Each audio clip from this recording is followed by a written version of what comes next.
dans, dans le baroque.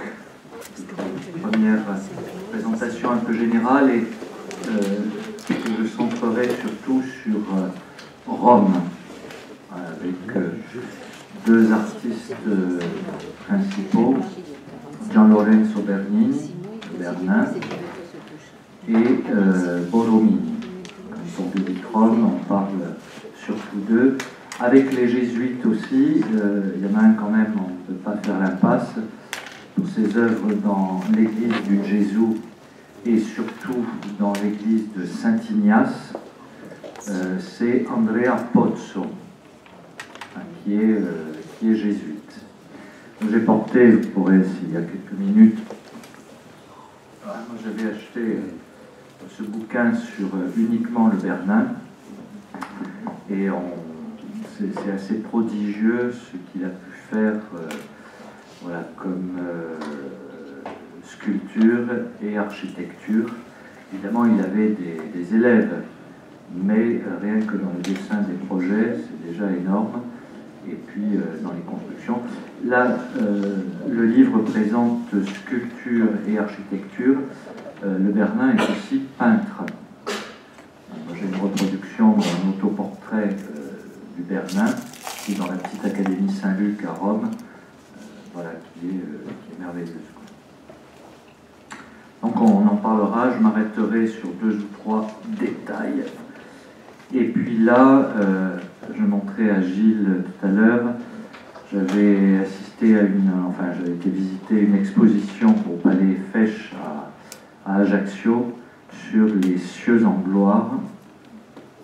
Donc c'est sur plusieurs périodes, mais il y a toute une période baroque, et dont là une reproduction voilà, d'un plafond d'église, vous en aurez sur... Quand on parle du baroque aussi, Gilles vous montrera d'autres livres, mais un des livres importants sur le baroque et le classicisme, ça on peut le trouver dans le livre de poche. C'est un livre de Victor Tapier, voilà, baroque et classicisme. Et là, voilà, tout y est, tout est là-dedans. Il y a 2 autres livres que Gilles vous montrera tout à l'heure.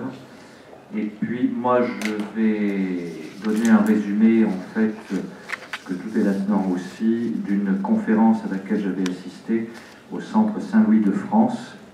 Il y a eu ces petits livres, mais on ne les trouve plus, mais ils sont à la bibliothèque. Il y a 5 volumes. C'était un cycle, tout un grand cycle sur 3 ou 4 années de conférences sur les visages de Rome. Donc, à la fois les artistes, là c'est sur les artistes à Rome, mais également sur les bâtiments, sur les fontaines, enfin je ne sais plus, voilà, il y avait pas mal de choses comme ça. Et je vous ai fait, vous l'aurez tout à l'heure, un tiré à part de la conférence du père Olivier de la Brosse, dominicain, voilà, sur lequel je vais me baser, sur l'esprit du baroque. Voilà, qu'on puisse retenir quelques éléments clés. Si vous voulez, alors, le texte intégral de la conférence, vous l'aurez, mais après, si vous voulez jeter un coup d'œil sur cette petite collection, ça vaut le coup, parce que là, elle est plus, c'était une publication interne, donc on ne la trouve pas. Voilà, après, il y a bien d'autres livres, mais c'est ceux que j'avais chez moi.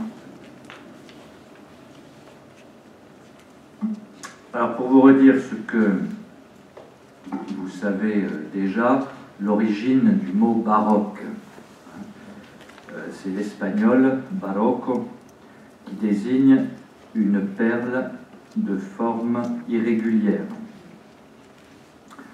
C'est devenu d'ailleurs assez péjoratif. Je vous cite à la fin du XVIIe siècle un article du dictionnaire de Furetière qui a accueilli ce terme baroque et qui écrit ceci: c'est un terme de joaillerie qui ne se dit que de perles qui ne sont pas parfaitement rondes. Voilà. Et le dictionnaire de l'Académie française va dire: le baroque se dit aussi au figuré pour irrégulier, bizarre, inégal. Un esprit baroque, une expression baroque, une figure baroque. Et un autre dictionnaire, l'encyclopédie méthodique, dira que le baroque en architecture est une nuance du bizarre. Bon, voilà, les nuances du bizarre. Il en est, si l'on veut, le raffinement, ou s'il était possible de le dire, l'abus. On faisait aussi l'idée de ridicule avec le baroque. Vous voyez que c'est assez mal saisi dans ces définitions, hein, évidemment. Le baroque surprend pour tous ceux les groupes que j'ai pu guider à Rome et qui venaient pour la première fois. Alors soit on est fasciné, je suis fasciné par le baroque, soit on reste dans notre esprit, notre culture qui est romane ou gothique, et on a du mal à rentrer dans le baroque. Voilà, on est submergé par ça, on n'arrive pas à y rentrer. Il faut pouvoir avoir, justement, je vais vous donner quelques clés de lecture du baroque, qui est un art qui a voulu soutenir, là, je ne dis pas la contre-réforme, mais la réforme catholique, avec, dans les 4 dimensions que je vais évoquer avec vous. Alors, il y a d'abord un rappel de l'histoire dans le triomphe de la contre-réforme. À la mort de Philippe II d'Espagne, on est la fin du XVIe siècle, en 1598, le bilan des guerres de religion s'établit de lui-même, rigoureusement nul. La paix de Vervins, simple confirmation de la paix du Cateau, a montré quelques mois plus tôt que l'on s'était tué pour rien pendant une quarantaine d'années, et a prouvé le caractère utopique des rêves universitaires de l'Espagne, unitaire, pardon, de l'Espagne. En même temps, l'édit de Nantes définit une formule originale de coexistence entre les deux confessions.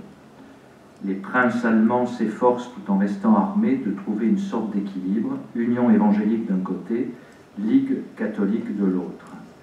La Pologne fidèle à Rome et la Suède luthérienne, un moment unis par Sigismond-Vaza, renoncent sagement à vivre ensemble. Chacun des deux camps découvre qu'il ne pourra jamais éliminer l'autre. Après tout, dira un personnage de Lope de Vega, que m'ont fait les luthériens? Le Seigneur les a créés et pourrait, s'il le voulait, en finir avec eux beaucoup plus facilement que moi. Donc on en est là, hein, voilà, dans ce rapport entre catholiques et en particulier luthériens. Mais la cité catholique va devoir appuyer, affirmer et défendre notamment les dogmes catholiques. Et on va le voir avec les jésuites. Les jésuites vont jouer un rôle architectural dans la sculpture et dans la peinture important pour défendre le dogme. Nous sommes en 1600, et 1600, c'est une année sainte importante, un grand jubilé triomphal qui va avoir pour rôle d'affirmer le prestige et la puissance de la papauté. Cette date est essentielle. Le triomphe du Vatican, symbolisé par le baldaquin de Saint-Pierre de Rome, achevé par le Bernin 30 ans plus tard, en 1633, ne coïncide-t-il pas avec son triomphe doctrinal sur Galilée, le procès Galilée, condamné par le Saint-Office cette même année, 1633. N'oublions pas que le baroque romain a pour prélude également la transformation de la ville, la transformation urbaine, urbanistique, donc économique et sociale de la ville de Rome. qui a été initié sous le grand pontificat, même s'il est court, de Sixte Quint. Énormément de construction dans Rome. On a évidemment les grands axes qui vont être tracés. Mussolini y reviendra après pour tracer de nouveaux grands axes. Quand on est à Rome, le grand axe qui relie la gare Termini jusqu'à la place de Venise, ça on le doit à Mussolini, y compris la Via della Conciliazione qui mène au Vatican. Mais à cette époque, on va tracer de grands axes, par exemple avec le lien entre Sainte-Marie-Majeure et Saint-Jean-de-Latran. Voilà, ça c'est un grand axe qui va être tracé. La Trinité des Monts, Saint-Laurent-les-Murs et Sainte-Croix de Jérusalem aussi, de Saint-Jean-de-Latran à Sainte-Croix de Jérusalem. Voilà. C'est un système que l'on va appeler le système sixtinien, qui formera jusqu'en 1870 l'ossature du réseau des rues de Rome. 1870, puisque là, évidemment, Rome échappe à la papauté à ce moment-là. Donc autour de ce plan de construction, évidemment, on va développer les autres constructions que sont des palais romains, des églises, des basiliques, qui vont pousser tout le long de ces voies romaines, de ces nouvelles voies romaines. Et on va faire appel pour cela à des artistes baroques. Le Bernin a construit énormément, Borromini aussi. On va voir certaines de ces églises. Si vous connaissez la place Navone, si la place, on y reviendra, elle est du Bernin. L'église de Sainte-Agnès, elle est de Borromini. Et la belle église qui est sur l'université de la Sapienza, vous la verrez là-dedans, elle va défiler, l'église avec un clocher hélicoïdal. Ça, c'est de Borromini. Donc on va embellir la ville et on va surtout le faire autour de ces axes. Donc une époque culturelle et, on peut dire, dogmatique aussi.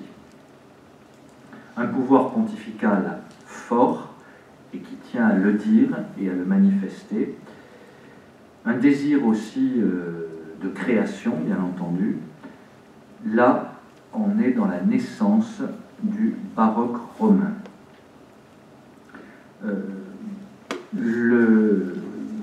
Comme Olivier de la Brosse soulignait que la vie de cet art est quand même assez brève.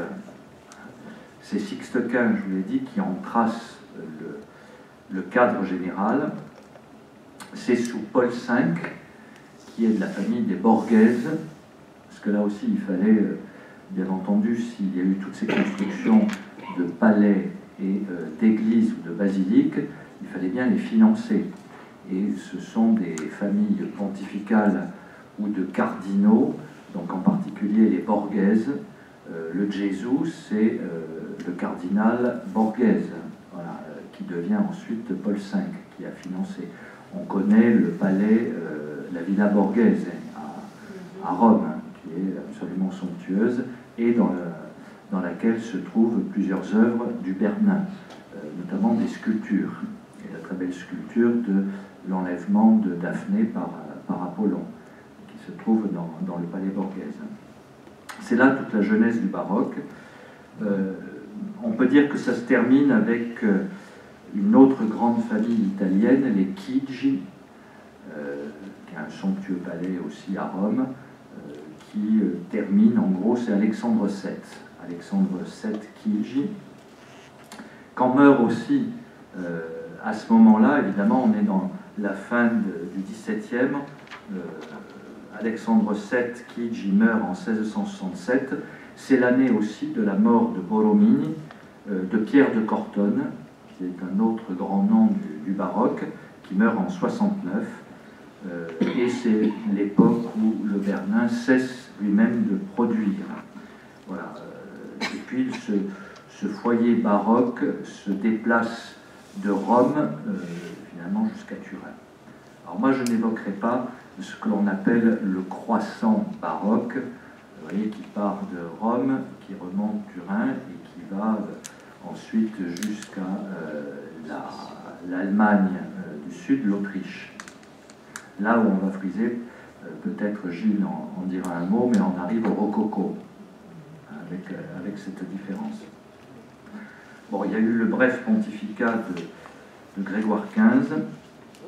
Alors pour revenir à Alexandre VII, je ne sais pas si vous avez, ceux qui ont visité la basilique Saint-Pierre, vous avez peut-être en mémoire, quand on regarde le chœur, une des chapelles de gauche, il y a le monument funéraire d'Alexandre VII, qui est un drapé de marbre absolu d'une pièce, absolument somptueux, baroque, avec un squelette dessous qui tient un sablier. C'est une ode à la mort, tout simplement parce que Alexandre VII prêchait régulièrement sur la mort. Donc, voilà. Mais le drapé de marbre est somptueusissime. Donc, bref pontificat de Grégoire XV, de 2 ans. Bref pontificat, mais quand même, là j'y reviendrai, c'est à lui que l'on doit la création de la congrégation des Propaganda Fidei, la propagande de la foi, qui va gérer justement toutes les missions sur les continents. On prend vraiment en compte cette idée d'universalisme, d'universalité développée par le baroque. Un pontificat important pour le Bernin, c'est celui de Urbain VIII Barberini. On retrouvera là aussi le palais Barberini, est très intéressant à visiter si vous allez à Rome un jour. J'en parlerai quand on traitera du baldaquin de Saint-Pierre. L'emblème du pape Barberini, on le trouve un peu partout dans Rome, c'est les 3 abeilles. Et c'est lui qui a demandé, si je ne me trompe pas, puisqu'il y a ce baroque dans la basilique de Saint-Maximin, c'est Urbain VIII, c'est ça qui a demandé. Il y a l'emblème des 3 abeilles dans le chœur, enfin, puisque le chœur n'a jamais été fini, hein, cette basilique, il n'y a pas notamment sur le devant, mais c'est une œuvre baroque, demandée par le pape Urbain VIII. Innocent X Pamphili aussi, ça ce sont les 2 papes qui ont marqué, avec lesquels le Bernin a eu un gros carnet de commandes. Donc Urbain VIII Barberini et Innocent X de la famille des Pamphili. Là aussi, quand on est sur la place Navone, un des grands palais était le palais Pamphili, qui est maintenant l'ambassade du Brésil, près d'Italie. On peut en visiter une partie, et c'est pour ça qu'il a eu le contrat aussi de la place Navone, parce que c'était l'amant de la nièce d'Innocent X, Donna Olimpia, qui habitait là. Voilà. Alexandre VII, je vous l'ai dit. Il y a les pontificats de Clément IX et de Clément X aussi. Voilà, quelques papes qui ont développé les commandes à ce moment-là. Alors, on va retenir 4 thèmes.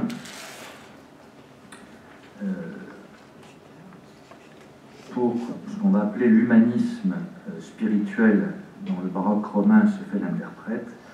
Il y a évidemment l'illustration du dogme, on va appuyer le dogme, remis en cause, notamment celui de l'Eucharistie, par le protestantisme, le soutien de la piété, on va voir dans la réalisation de certaines chapelles, le sens de l'universalité, je vous en ai dit un mot tout à l'heure, et de l'universalité et donc de la mission, en particulier avec les jésuites.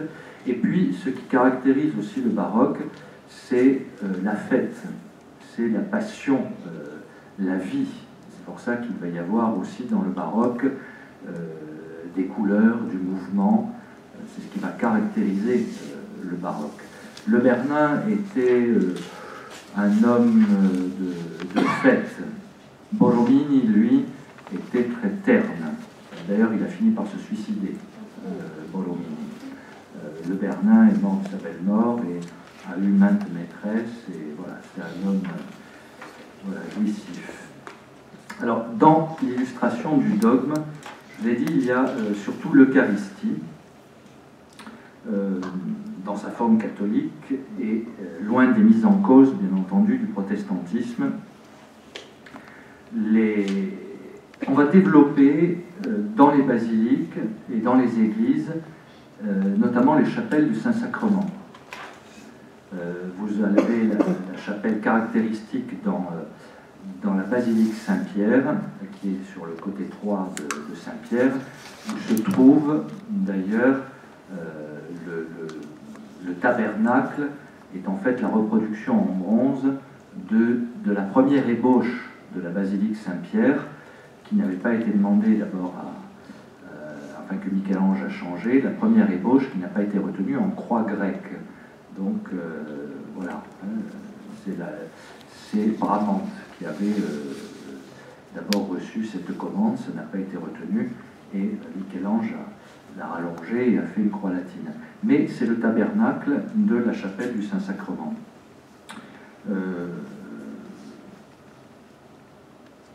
On a aussi, voilà, c'est ce qu'on appelle le Tempietto de Bramante,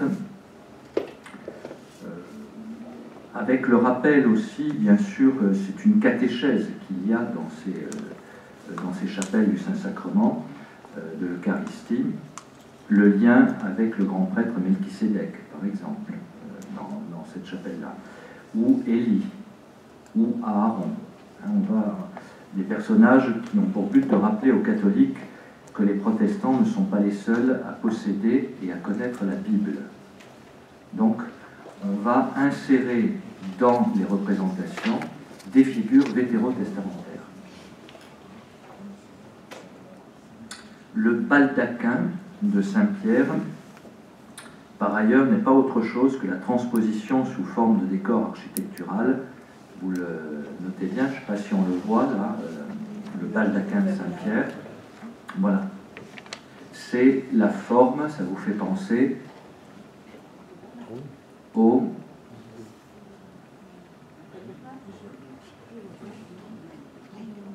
dais des processions eucharistiques.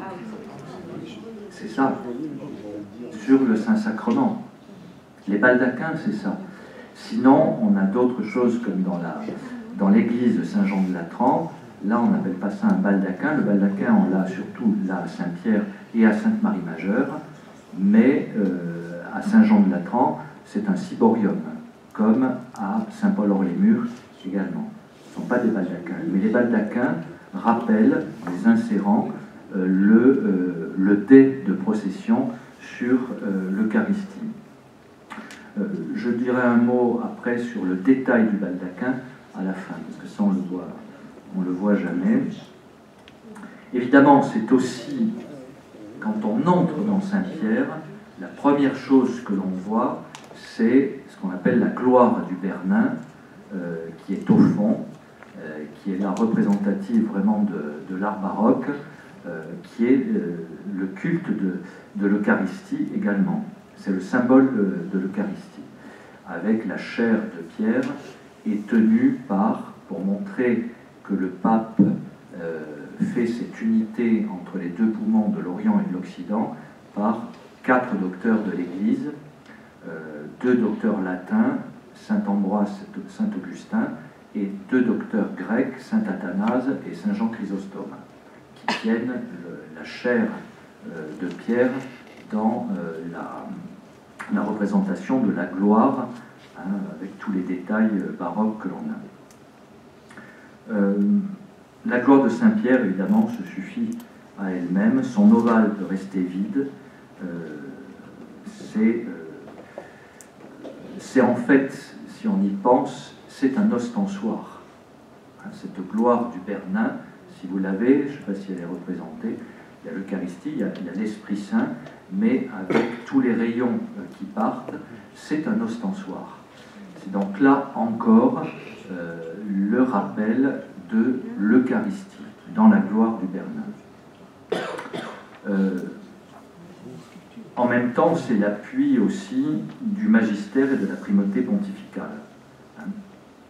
Avec ce que je viens de vous dire, la gloire du Bernin supporte la chair de Pierre, donc l'enseignement, le pape, qui est représenté là.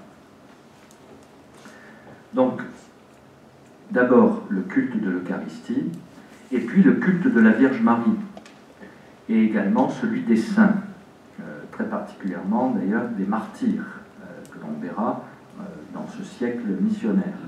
Là, dans plusieurs églises, on verra ces gloires de la vie des saints, au Jésus, à Saint-Ignace, à Saint-Charles-aux-Quatre-Fontaines, enfin un petit peu partout, mais celui du culte de la Vierge Marie aussi. On va faire des chapelles pour la Vierge Marie, la coupole qui va glorifier aussi la Vierge, plusieurs coupoles. Quand on rentre à Saint-Pierre, on voit immédiatement, on est saisi par trois choses. Deux qui n'en font qu'une, c'est l'autel avec le baldaquin et donc l'Eucharistie, l'autel où on célèbre, et puis l'Eucharistie ostensoir au fond. À droite, la chapelle mariale avec la Pietà, et à gauche, le baptistère. Voilà, on est là dans tout le soutien du dogme catholique, dès qu'on y entre. Et puis bien sûr, la Trinité. Les catholiques et les protestants s'entendent évidemment sur la Trinité, mais on va développer cela, notamment Borromini, dans Saint-Yves de la sagesse, de la sapience, où il va construire l'Église avec une forme d'emboîtement de triangle, pour illustrer le Dieu en trois personnes. Donc voilà, en gros, premier point, le soutien du dogme. Le deuxième point, c'est le soutien de la piété. Et on va développer, je vous ai dit, les martyrs, mais aussi les extases. Donc on va reproduire, là je ne sais pas si elle y est, mais elle est dans le livre, elle est moins connue que l'extase de Sainte Thérèse par le Bernin, qu'on appelle la transverbération, quelque chose d'absolument somptueux. Il faudrait beaucoup de temps pour la décrire, mais il y a aussi, le Bernin a fait représenter l'extase de Saint François d'Assise. Voilà, des extases.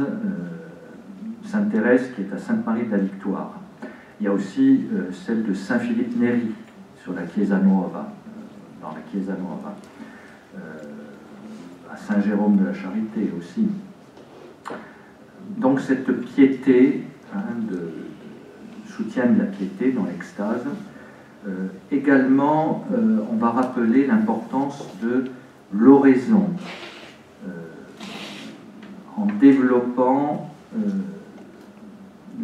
la représentation de lieux suite aux enseignements de Saint Ignace dans les exercices, pour concrétiser quelque part l'oraison.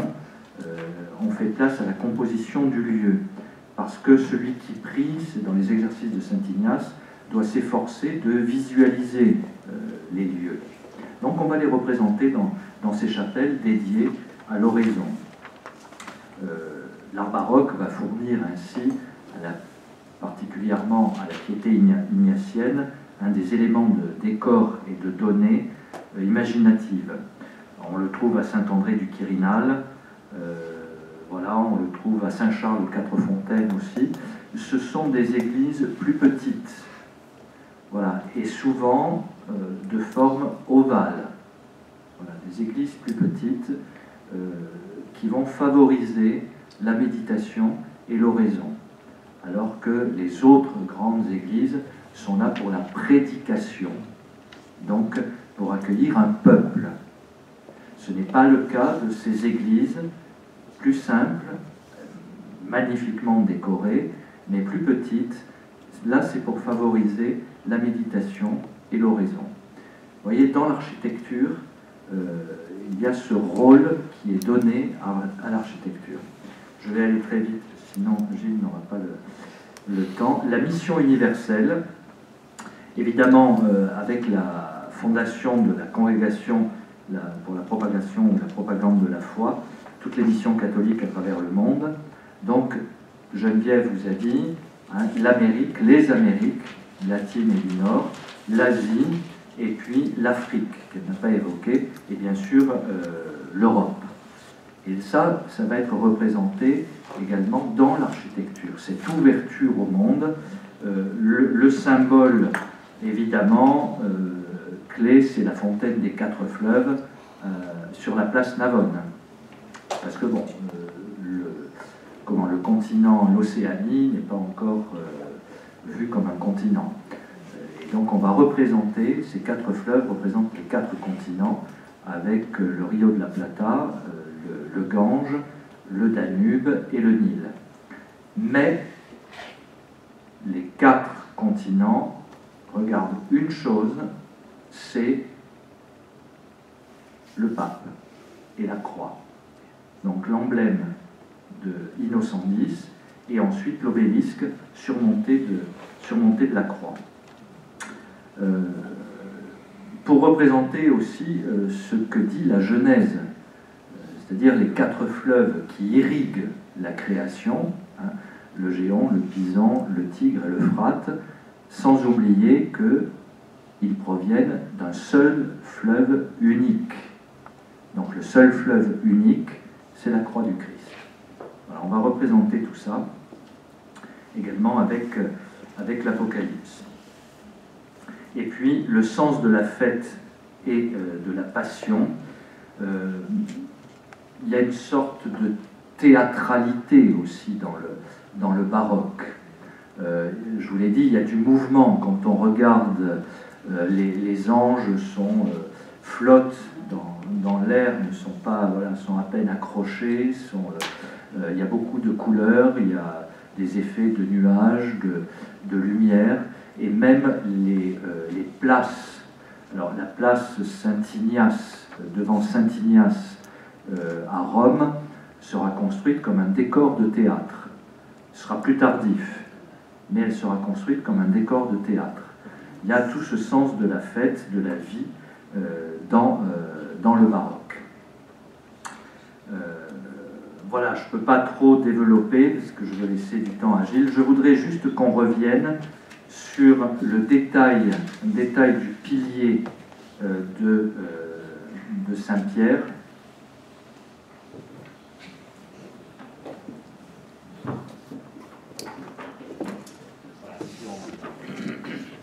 Donc, vous voyez les bases ici. On va voir le détail. Voilà, vous avez ça sur les bases, hein, du pilier. Et ça, j'aime beaucoup le montrer quand je fais visiter Rome, parce que finalement, peu le savent. Vous voyez, c'est l'emblème du pape Barberini, les 3 abeilles. Vous avez là un visage de femme, et en fait, ce que le pape a demandé au Père Nain de représenter, que l'on va voir en tournant tout autour des piliers, c'est la mise au monde d'un enfant. Parce que la nièce de Urbain VIII avait du mal à accoucher, et quand elle a eu accouché de l'enfant, il a fait faire ça comme un ex-voto. Et donc on va voir, en suivant les piliers, le visage de la femme qui va changer au fur et à mesure des douleurs de l'enfantement et des contractions diverses, jusqu'à pousser des hurlements, et puis des moments d'apaisement. On verra le ventre se gonfler ou dégonfler quelque part, à certains moments, et là, les organes génitaux qui vont s'ouvrir peu à peu pour mettre au monde l'enfant. Jusqu'au dernier, il va y avoir la représentation de l'Apocalypse, c'est une bête qui va être là. Et le dernier pilier, à la place de la femme, il y a le visage d'un petit enfant joufflu, d'un petit bébé, que l'on retrouve ici sur la tiare également. Alors c'est très intéressant de constater que c'est l'autel papal, c'est l'autel pontifical, et en fait c'est le récit d'un accouchement tout autour de l'autel pontifical. C'est aussi symboliquement l'Église qui met au monde, ce qu'a dit le Bernin. Voilà, c'est l'Église qui enfante, qui met au monde. Mais c'est tout simplement une femme qui enfante avec tous les détails du visage, du ventre et des organes. Donc on a ça, alors peu le savent finalement, et moi j'aime beaucoup montrer ça quand je fais visiter Rome, de tourner autour. La prochaine fois vous y ferez attention. Voilà, je vais laisser la parole, vous voyez qu'on pourrait développer, c'est juste quelques points. Si vous avez gardé les 4 dimensions, c'est déjà ça. Vous pourrez l'approfondir, vous aurez le texte complet en tiré à part. Voilà.